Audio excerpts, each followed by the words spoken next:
Most of us think about when violence occurs that it's occurring to somebody else. It's not occurring to us, that, somehow we are immune from violence.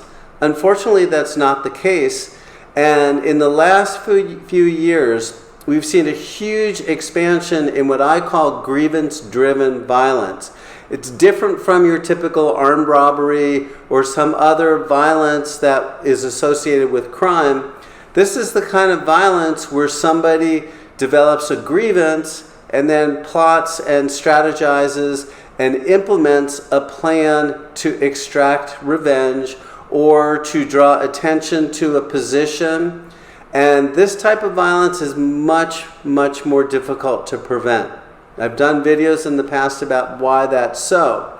So what I want to do with this video is to help you have a better understanding, kind of a mindset shift on this type of violence and what steps you can take to be safer during this time period. Hey, I'm Mike Corwin, and I spent over 30 years investigating violence. And personally now I'm seeing violence that's very different from, let's say, the typical violence based on crime. We're seeing things that are planned out. We're seeing those who engage in the violence who are cool as cucumbers. When they do this, they're not worried about getting caught. Often they kill themselves afterwards. But this is a situation where things are a little bit different. They're not emotional-driven crime. They're not crime of circumstance. These are planned out. So here's what I want to talk about first and foremost, is we need to adapt a mind shift.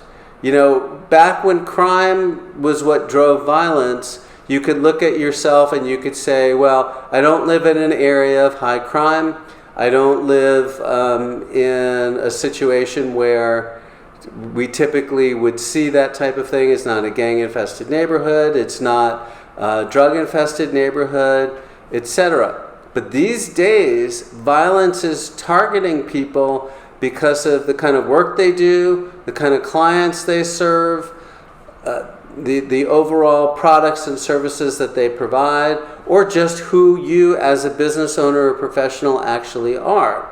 So there's a level of thought that goes into that. In other words, they're not just spontaneously reacting. It's not all of a sudden an opportunity is created. These are planned out and strategized in a way that we really haven't seen before. Where I first started seeing this, and look, everybody's going to have a different take on this. I started seeing this around the time that COVID kicked in. Maybe it was the isolation from COVID that has really driven this. Maybe it's the anger at the missed time or being told what to do. The problem is it's stayed with us.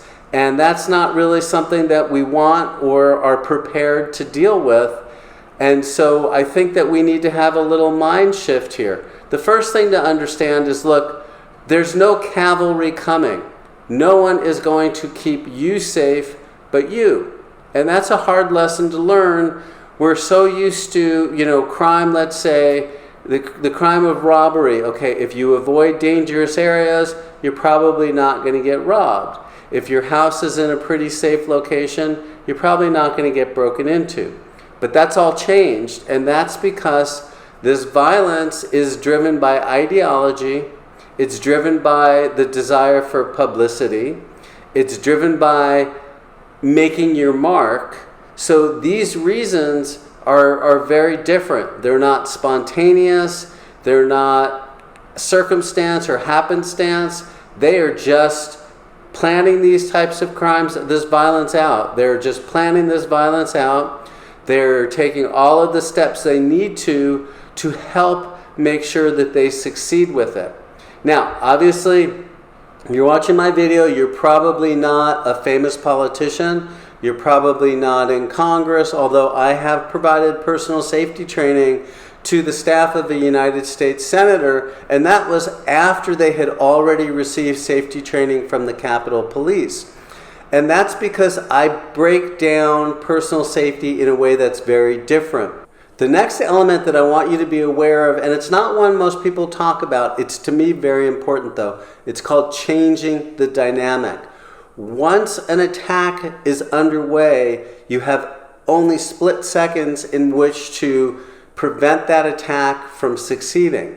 You've got to change that dynamic. Sometimes that could be putting an obstacle between you and the attacker, like going around a car or going on the other side of a fence, or putting an obstacle in front of them like a chair. But basically what you are trying to do is stave off the devastation that typically comes from a sneak attack by surviving that sneak attack. Now, it can also be blocking a punch. It can be grabbing a weapon and beginning to steer it, although it's a little bit of self-defense with that as well. But what you are essentially trying to do is survive that initial attack to the point where you can take away the attacker's advantage. But what happens is you've got to take that initial attack and offset it, right? So you've got to give yourself a chance to equalize from that attack. The fourth element of all of this is self-defense. Now, most people don't even want to think about self-defense, but as we talked about, the calvary is not coming, and if it's a question of you being severely injured or killed or defending yourself, you've got to defend yourself. Now look, we've grown up steeped in the world now of there's MMA, there's all different kinds of martial arts, there's boxing, there's all these different sports that are out there. Self-defense is not sport. The whole goal of self-defense is to survive that attack long enough to be able to get out of there safely. That's your only goal, okay? So when it comes to self-defense, it has to be something that you can yourself do. It has to be something that you've patterned and learned so that you can do so without thinking. Because that old expression of paralysis by analysis means if you have to think about what to do, it's over. It's done. Now, here's a couple little things just to recognize. If it's a punch or a weapon, most of the time that's going to be the right hand punch, or the weapon's going to be held in the right hand. And that's because the majority of people are right-handed. So you can kind of cheat a little bit and anticipate that that's where the attack is going to come from, and that gives you a chance to defend. Now, there's a couple of things just to consider. When you are attacked, you are at a disadvantage if the attacker has full power. So what you really need to do is jam your attacker. Get in so close that the attacker loses force. Now, there's a couple problems with that. Obviously, if somebody has a knife, it's easier to stab you from there. But it's the only way that you can defend yourself against a knife is to be able to be within reach of the hand that's holding that knife and trap that hand. The same with a gun. The only way that you can disarm an attacker armed with a gun is to get to that gun. So you've got to be in close. It's counterintuitive, it's really scary, and for most of us, we'd rather get as far away as we can. But look, a bullet travels 1,500 feet a second. You're not going to get away from that, right? A knife, law enforcement teaches what they consider their danger zone or circle, and that's usually about a 20 to 25 foot circle distance from you. An attacker can close that in 1 second and be able to stab you with that. So you want to be prepared. You've got to get in close. You've got to jam the attacker. And if you're dealing with someone with a weapon, you have to actually be able to be in close enough to control that weapon so it's not used against you. Now, these are just 4 very basic elements, but that's what goes into personal safety.